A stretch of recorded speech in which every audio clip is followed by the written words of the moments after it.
So today's episode, I'm dedicating it to my mom. She loves tea. My mother loves tea. She has about 6 different types of tea brand and flavors that she take. I love tea as well, but I'm somewhat a bit picky. I think at the moment I prefer green tea and peppermint and maybe black tea. But other than these three, I'm not so sure. But my mom can take any type of tea. She feels it's very healthy for her, and I commend her. So here's cheers to you, mom, on this International Tea Day. So hi, happy friends, welcome to today's episode. I am and I remain your favorite podcast host, Rita Auri Chinda.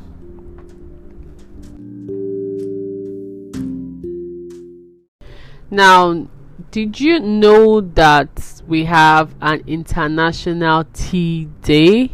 I didn't know that as well until I and Funke Odite Onajite came up with the Intellectual Property Society of Nigeria calendar, and we're trying to fix up notable dates, on the calendar to celebrate intellectual property and also raise awareness on that. And that was how we got to know about International Tea Day. Also, I think I'd seen a post by the World Intellectual Property Organization as well, celebrating the World Tea Day, International Tea Day, and I was like, okay, I think I need to talk about this from the Nigerian perspective. So this episode is all about how tea farmers in Nigeria and in Africa can explore intellectual property. How are we going to monetize those natural things, products, crops, plants that God has actually given to us? Now, thankfully, we have laws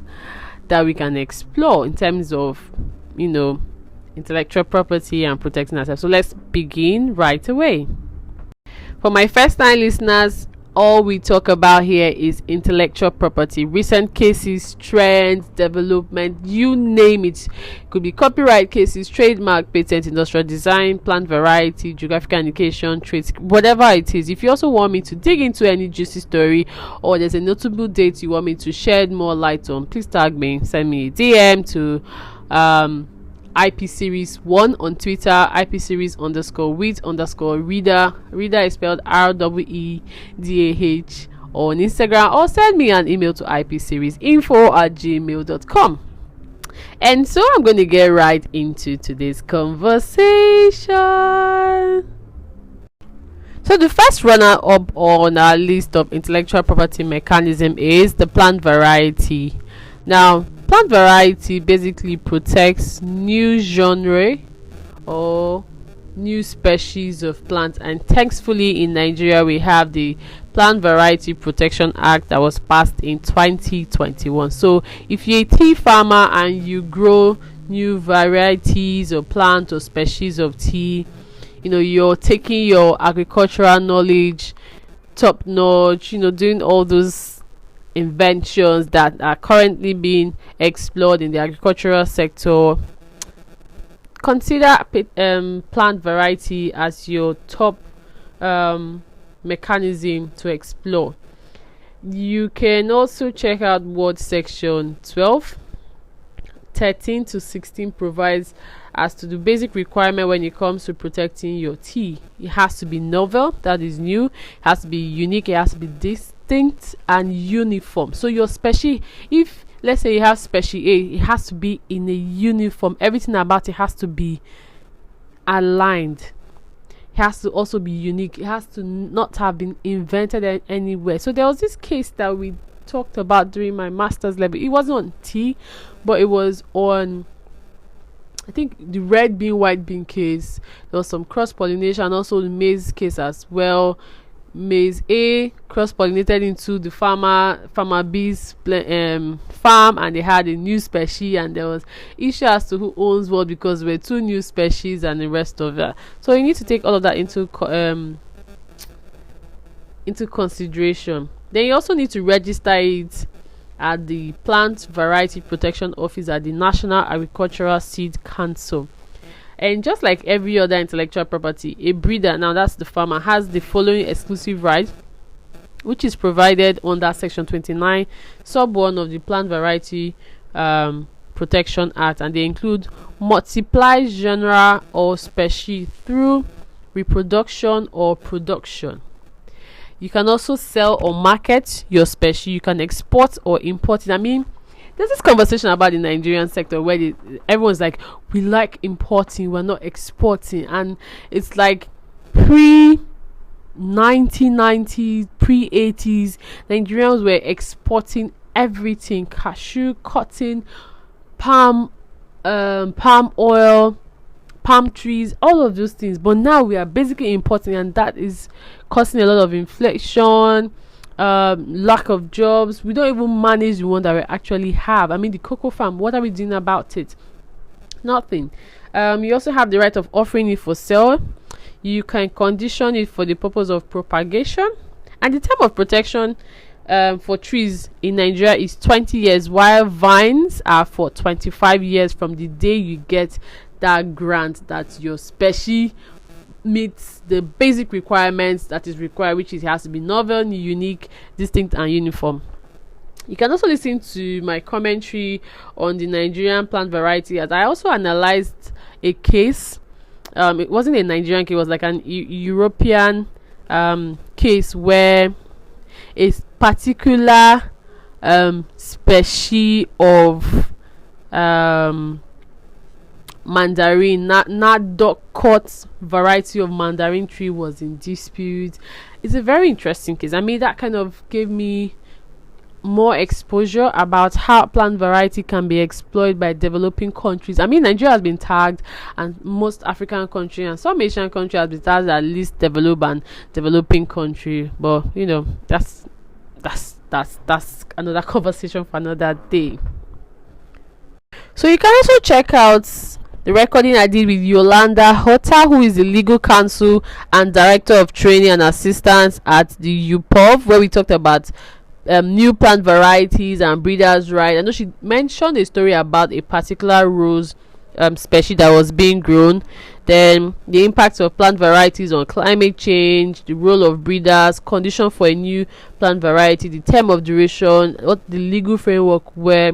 At that time, I always thought plant variety was an uncommon form of intellectual property because it wasn't something that I saw being studied or taken seriously in this part of the world. But having that conversation where actually gave me a new perspective on plant variety as well. And because I also touched a little bit about it during my masters, I also had a little bit of information about it. Now, the following agencies are responsible for development in the plant variety sector. You have the Federal Ministry of Agriculture and Rural Development. You have the Nigerian Economic Summit Group. You have the National Assembly Business Environment Roundtable. You have the Partnership for Inclusive Agricultural Transformation in Africa. You have the Nigerian Plant Breeders Association. Please, if you're a member of any of these associations, I would appreciate if you guys reach out to me.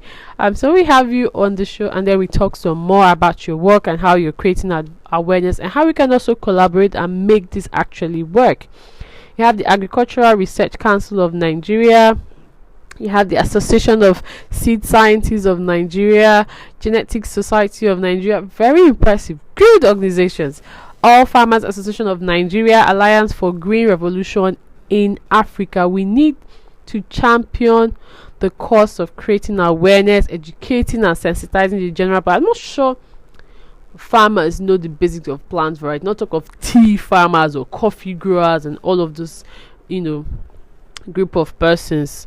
We also need to explore and commercialize intellectual property, which will aid economic growth. Now, did you know that the Darjeeling tea was the first Indian product to get geographical indication tag in 2004? Apologies, guys.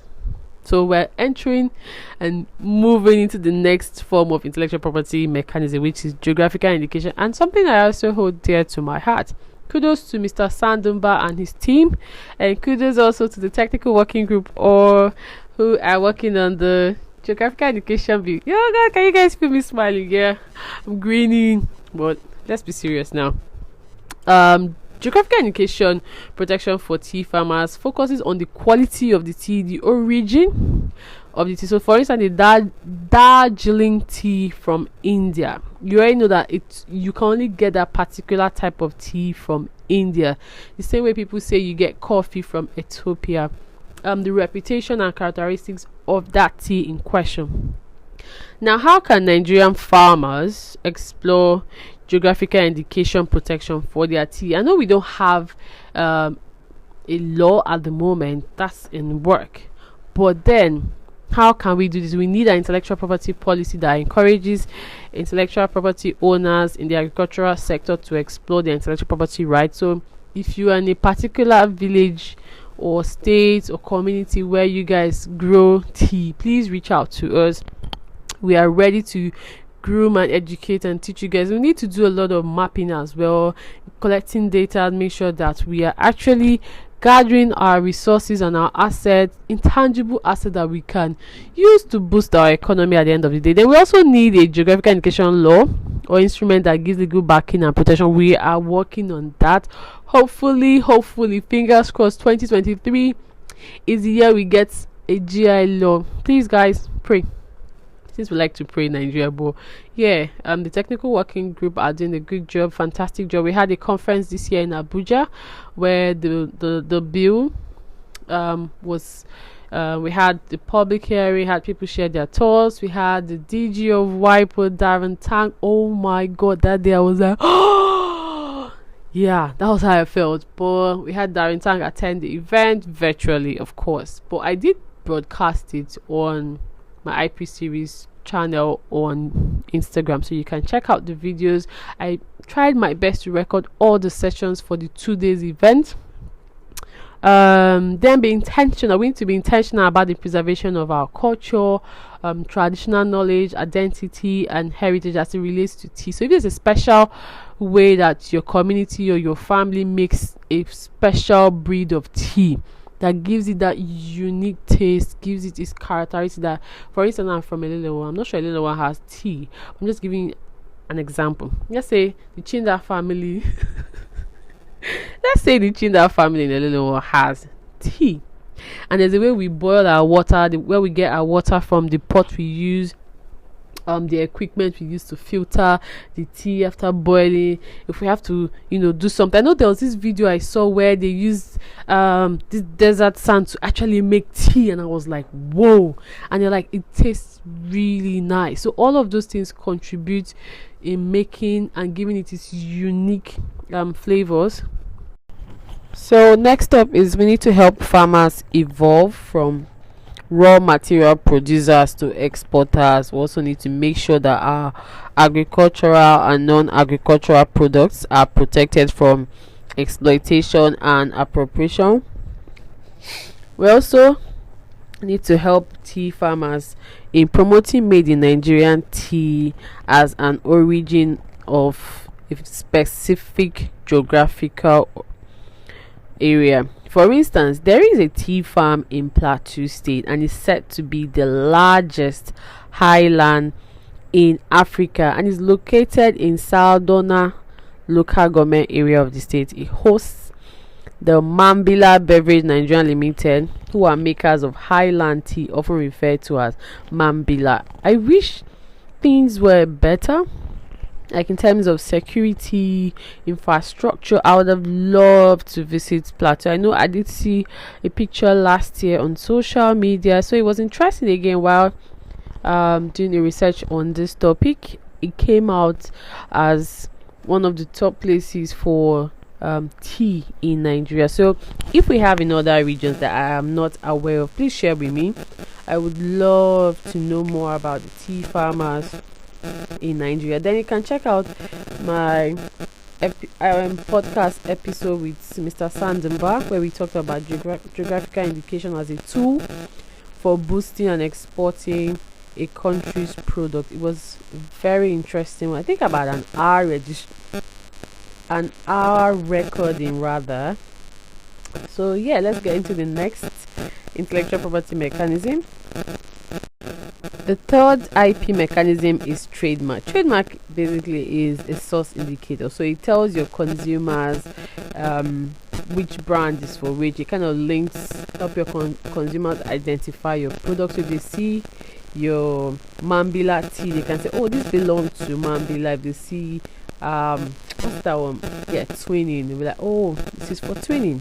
So name, logo, sign, symbol, they are all affiliated to trademark. For tea farmers, opting for a certification mark will be like your best bet of protection, whereby you indicate that your tea, so let's use the Mambila tea, that the Mambila tea has met, anyone who is making tea from the Saldona local government area in Plateau has met the necessary product standard for tea makers, or any tea maker that wants to join your association has met the necessary requirement or standard or certification required for tea coming out from that area. Some popular teas that I referenced were Twinings. I think Twinings is really popular. I also think the Darjeeling tea from India is popular as well, though I haven't tasted it, but I would love to have one.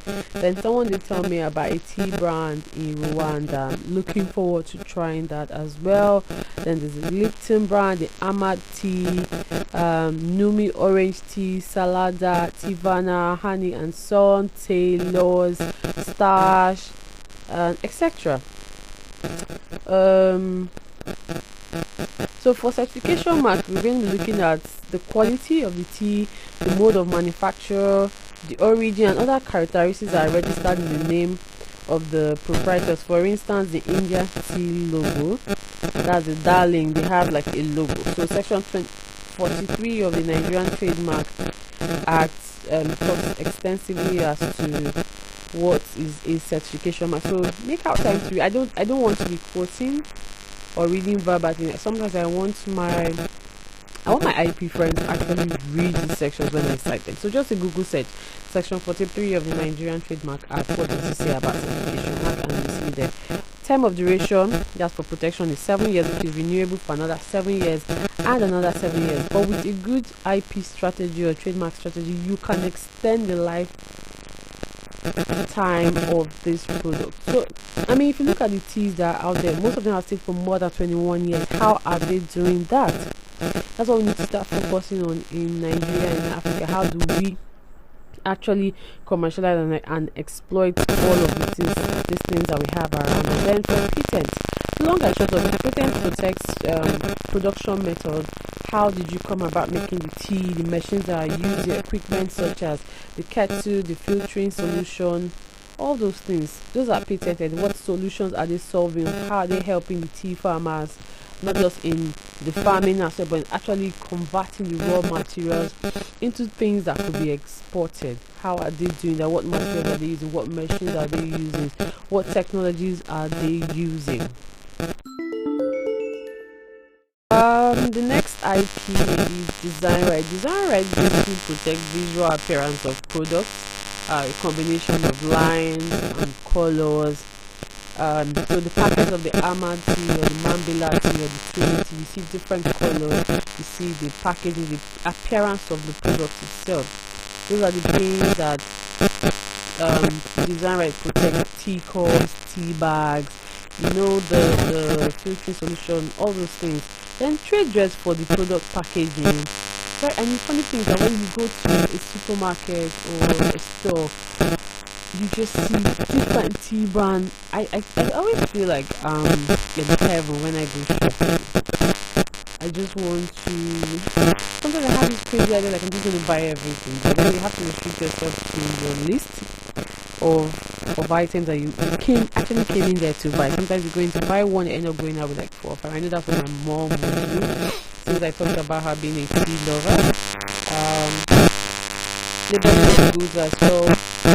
Then trade secret protects the recipe for making the tea, manufacturing processes, and any other confidential information that has commercial value and gives your tea brand an advantage over another tea brand. So what is that advantage or commercial value that the Mambila tea from Plateau State has over the Twinning tea or the Ama tea, or the Ethiopian tea, or the Rwanda tea.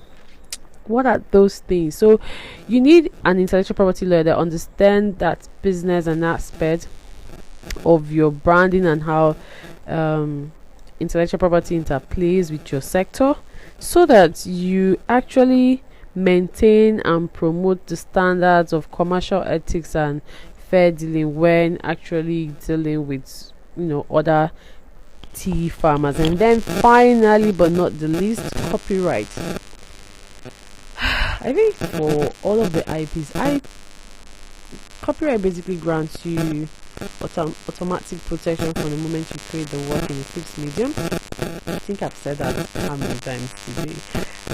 But yeah, how the idea of the tea brand itself, the sketches for the design, the machines, equipment, documentary, from how you start the farming to watching it, to harvesting, to sorting, to the actual production, to packaging, all of those things. Then biography, guidelines, rules on compliance for tea makers and farmers. Those can be copyrighted. Oh my gosh, guys. So now this is where I give my recommendation and suggestion to tea farmers. So if you're a tea farmer, or someone who makes tea or sells tea, please share this episode with them. If you have a client going into the tea business as well, if you're a tea producer, just share my podcast with them. First, we need to commercialize our tea. You need to consider licensing arrangements, partnership, franchising. So you want to come into the Nigerian market. How do you commercialize your brand? How do you promote or sell your unique tea from your territory? You know that intellectual property is territorial in nature. How do you not compete with other made in Nigerian tea brands that are there, such as the Mambila tea? So you could go into a licensing arrangement to create. You can also create a franchising model where you have a franchisee as the person getting the license from you to operate in Nigeria. You can also partner. So Mambila and Tuni can do like a collaboration and come up with a very unique tea brand, a product online, say for any festive period, celebrating something, one of those things. You can also explore a multi-layered intellectual property mechanism for your tea. I already listed out the types of intellectual property mechanism that you can explore, such as the copyright, trademark, patent, industrial design, trade secret, trade dress, plant variety. So you have that option. It also depends on your budget. So you take them one at a time, or you do all at once. Then retain the services of an intellectual property lawyer or a law firm to help you with your teas, intellectual property, have an intellectual property management and enforcement strategy. And finally, engage the government and work on not just promoting made in Nigerian tea, but having an international reach and visibility. And this is where the GI protection, that is geographical indication protection, will go along with the help get that law. When you start selling or marketing or positioning most of them made in Nigerian products, etc. Then there's the case study of the South African robust tea. I think there was a bit of a controversy about that robust tea, where it was like, I think the story told some white guy or some white people who were trying to commercialize and exploit it, and I think they trademarked or did something about it, but they tried to monopolize it and take it away from the South Africans, and they were not having any of that, but eventually that got sorted out. So when I talked about preserving cultural traditional knowledge, these were the things I was referring to. Anyway, I don't know. I then asked how many people have bought the made in Nigerian tea brand, and 25% said no, 25% said yes, but 50% said they did not know we had one. So I just need to liaise with the stores, the government, have more trade fair, and be able to showcase our own made in Nigeria tea brand. So Yeah. And so we have come to the end of today's episode. I hope you learned something. If you did, please share with your friends. You can also send me a voice note on Anchor, send me a DM on any of my social media platform. Subscribe, comment, like, share, guys, and yeah, see you guys in the next IP series episode. Have a blessed day, guys. Cheers.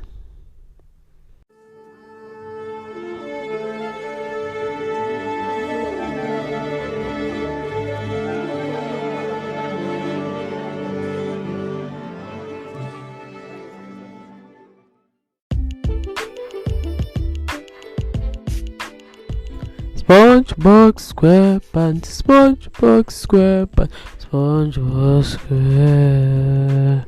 Okay, hey IP friends, hey IP friends, hello IP friends, hey IP friends, hello IP friends, hey IP friends. Welcome to IP series with your favorite podcast host Rita Amirichinda.